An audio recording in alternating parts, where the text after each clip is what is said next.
Hello, today we're going to be talking about climate action and its relation to the trial Dieselgate. So today, today I'm here in the Monkeycast with I'm Aaron. I'm the main host, and we've got Ethan and our special guest Eduardo as well. Hey, I'm a So host too. Yo, Tomas couldn't join us today also, so, yeah. I have no idea who Tomas is. He's our other okay, host. Dieselgate. So it's an Volkswagen emission bad. scandal. Yes. Honestly, So I have no idea what Dieselgate is. I'm gonna be honest. so the Volkswagen Group is a group. The Volkswagen Group controls Audi, Volkswagen, Porsche, Bugatti. Porsche, Lamborghini, and some other companies as well. It's very prevalent everywhere actually, and the main issue with the Dieselgate scandal is that they were found to be lying on their emissions tests. Wait, hold up. Oh, I my gotta God. ask something first. Am I right about them still being in control of Bugatti or not? You are indeed right. Okay, good. The Volkswagen Group is it's a publicly traded family business, and it is operated by Porsche, and They in were 2016 it's equipped. actually the world's largest automaker. Okay, so Uh the huh. vehicles were equipped with the software that cheats on emissions tests. Yeah. Yes. Basically, what had happened was whenever it detected that the vehicle was in an emissions test, it would choke the motor so that the emissions that were measured would be way less than the actual emissions when used in practice, like on the street or when being used on track. Hmm. Indeed. So that's the main issue with the Dieselgate scandal, because these cars, they were programmed so that when they were in emissions tests, they would meet the U.S. standards through software. But outside of emissions tests, they would be 40 times. They would produce 40 times more emissions than rated. Yeah. And now, now one of the something extremely bad about this is that they were even rated. The Volkswagen Golf, which is a car affected by this, was even rated the 2009 World Car of the Year for its supposed Oh, extremely low emissions. Oh. Oh my God. oh my god. Now, as how this relates to climate action, as I'm sure everyone who is watching this knows, diesel directly influences emissions because it's a greenhouse gas. Greenhouse gases cause the world temperature to increase, and Uh it huh. breaks the ozone layer. Uh So huh. the fact that these cars are producing more emissions than stated at 40 times is extremely bad. 40 times the amount stated? Yes, 40 times the amount Yep. stated. 40 times US standards. My guy Volkswagen didn't even try, bro. Oh my god. Uh, It means that despite all the efforts put in by other companies, Volkswagen just single-handedly hindered it. Now, the reason I'm bringing this Dieselgate topic up is because they've recently gone on trial. Yeah, they did? they have. Yes. When? And given the significance of this, I do believe that they should be prosecuted. What are your I thoughts? agree.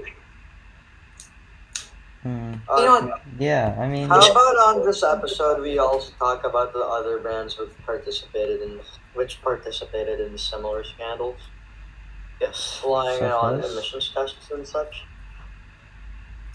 Such as? What are Well, you eating? let me make sure first. I'm gonna make. Wait, I'm pretty sure Nissan was part of it. Yes, they Oh were. my God. Which why Carlos Ghosn was you know actually I'll know, you know, we had a very long chase for Carlos Ghosn. It's very highly publicized, and yes. But however, the most prevalent one, the one that everyone knows about, is of course Dieselgate. Yeah. Yeah, I'm not a But big car guy. These two are the two car experts. But outside of Dieselgate, Volvo, Renault, Jeep, Hyundai, Citroen, and Fiat were also cars affected by this lying and cheating on emissions tests. Now, the reason they did this is that it would have obviously affect their prices. It obviously affect the bottom end. So, our special guest, what are your thoughts on this? Mm, I think that first of all, trying to even do an emissions scandal is dumb. Like if your motor can't. Wait, hold on. How many companies did you say? So in total, there are I think 8 or 9 companies that were involved in this. Yeah, Volvo, like Renault, Nine. way Fiat, too much. Hyundai. Whoa. Uh, That's I think that even trying to fool the emissions people is dumb.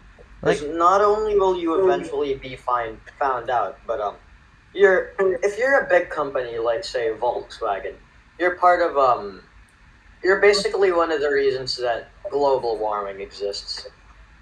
yeah, and it's not like I I mean mean, it's not like cars are single-handedly the cause for global warming, but they're a big one. Even I, a person who loves cars, can say that.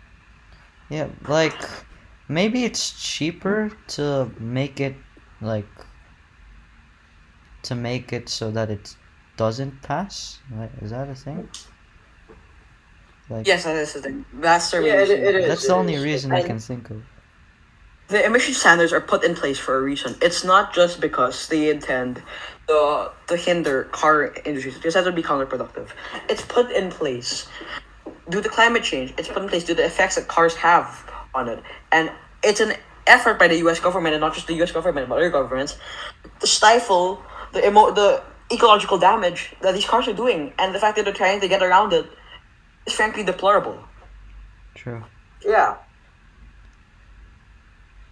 It means that profit is more important than the planet in the end, which is, in And my opinion, very frustrated because it's it's gonna make it's the stock prices short-term rise. profit too. It's not like it's, you know, wouldn't they make more profit if they conserve the planet in the long run? Because obviously, if the Yes. planet was still around, they would make more money. Yeah. Despite despite the prevalence of electric cars, despite people just need to use carpools, I think that the most efficient solution would be to start integrating hybrid vehicles and to find better source of electricity. For example, here in the Philippines, geothermal energy is a far more efficient way of doing this. Yeah. Another thought. Um, this is something that's been on my mind for a while, but I Wait, think solar that also. the solar, yeah, solar too. But like, I think that the solution, if you're not uh, outside of the context of newly produced cars, would be to like essentially halt the production of cars like for a long while and base the entire market off of like used car sales on like already old and fuel efficient cars. Yes, I also agree with that. I think that old cars, they should still undergo regulations. Like these emission testings, they are put in place for a reason. Especially in the state of California, they are put in place for a reason. Mm-hmm.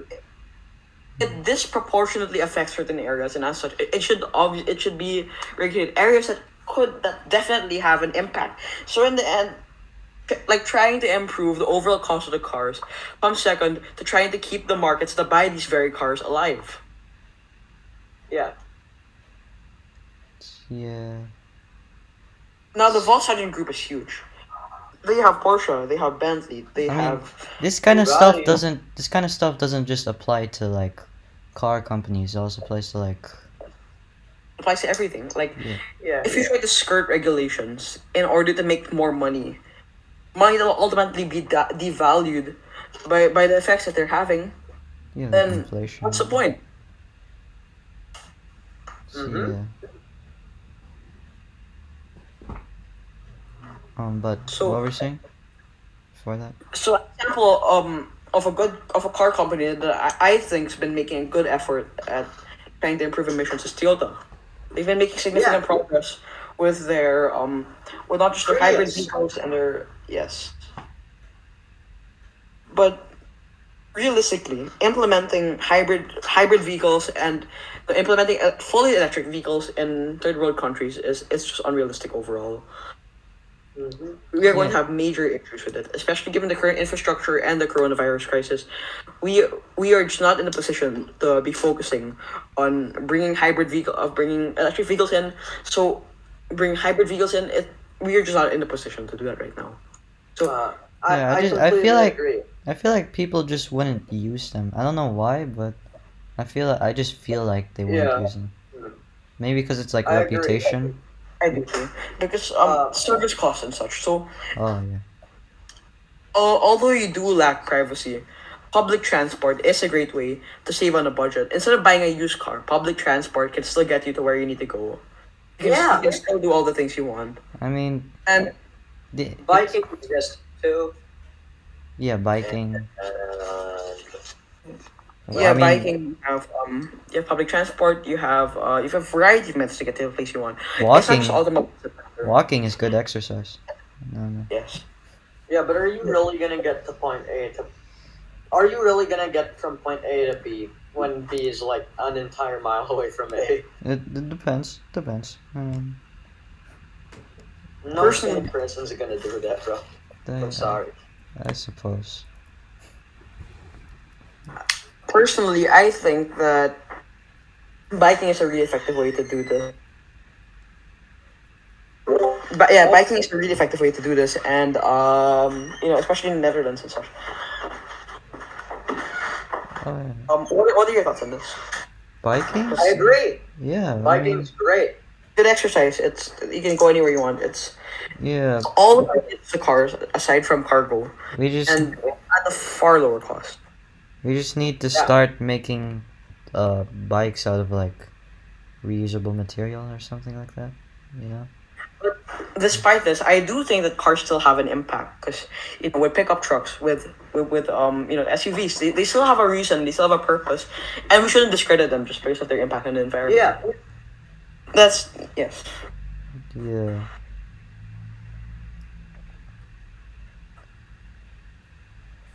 But not only these issues affect